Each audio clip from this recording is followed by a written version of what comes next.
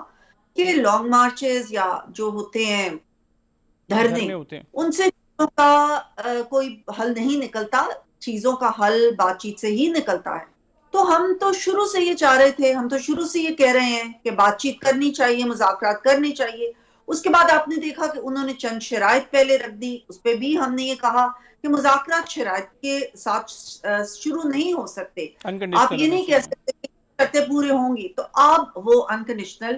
بھی ٹیبل پہ آ گئے ہیں، جو میں سمجھتی ہوں بہت خوشائن بات ہے۔ یہ ملک کے لیے، عوام کے لیے یہی بہتر ہے کہ ایک سیاسی استحکام ہو۔ جب سیاسی استحکام ہوتا ہے تبھی جو ہے معاشی استحکام بھی آتا ہے، تبھی جو ہے معیشت ملک کی بہتر ہوتی ہے اور اسٹیبلٹی آتی ہے ملک میں۔ اچھا میڈم، اب یہ بتائیے گا ابھی یہ جو ڈیمانڈز آج اسد کیسر صاحب نے گفتگو کرتے ہوئے سامنے رکھی ہیں پشاور میں، ویسے آپ لوگوں کے پاس تحریری طور پر ابھی جو آپ کی مذاکراتی کمیٹی ہے اس کے پاس وہ 2 جنوری کو آ جائیں گی، لیکن نہ تو اس وقت حکومت اس موڈ میں دکھائی دے رہی ہے کہ عمران خان صاحب اور جتنے تحریک انصاف کے لوگ جو اس وقت پابند سلاسل ہیں ان کو رہا کر سکتی ہے حکومت۔ سیکنڈلی، نہ 9 مئی اور نہ ہی 26 نومبر کے واقعات کے اوپر جوڈیشل کمیشن جو ہے وہ حکومت بنانے کو تیار ہوگی۔ الٹیمیٹلی آپ کے خیال میں وہ ایسی کیا چیز ہے جو حکومت آفر کر سکتی ہے جس کے بعد یہ لگے کہ چلیں جو مذاکرات ہوئے اچھی چیز ہے، اور اس کے بعد کوئی ون ون سچویشن دونوں کے لیے جو ہے وہ بن گئی؟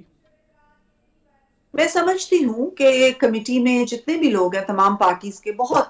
وہ منچے ہوئے سیاستدان بھی ہیں، ایکسپیرینسڈ لوگ ہیں، اور ایک اچھی پازیٹیو سوچ رکھنے والے لوگ ہیں۔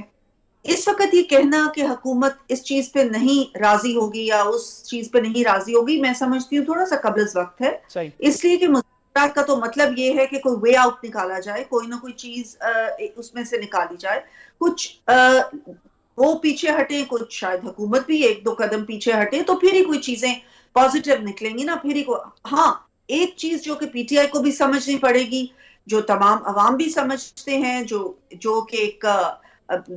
ایک بالکل بہت obvious بات ہے، وہ یہ ہے کہ آئین اور قانون کے فریم ورک کے اندر رہ کے ہی ہم مذاکرات کر سکتے ہیں۔ ہم کوئی بھی ایسا فیصلہ، کوئی بھی ایسی چیز نہیں کر سکتے جو آئین یا قانون سے ماورا ہو۔ تو اس میں اگر آپ یہ کہیں کہ حکومت کا یہ پرویو ہے کہ وہ جس کو مرضی چھٹی دے دے، جس مرضی کو جوڈیشل پروسیس کے بغیر کہے کہ ٹھیک ہے جی ان کو آپ چھوڑ دیں، تو ایسا پاسبل نہیں ہے، اس لیے کہ یہ ان کی اپنی پارٹی کا ہی ایک دعویٰ ہے کہ 2 نہیں 1 پاکستان۔ تو اگر 2 نہیں 1 پاکستان، تو پھر ایک جوڈیشل سسٹم ہے ہمارے ملک میں، ایک جوڈیشل پروسیس ہے ہمارے ملک میں، اگر کسی کے اوپر کسی قسم کا کوئی الزام ہے تو وہ اس پروسیس میں سے نکل کے ہی رہائی۔ لیکن میڈم، ہمارے ملک کی سیاسی تاریخ تو کہتی ہے نا کہ یہاں پہ الزامات بھی ایسے ہی لگ جاتے ہیں،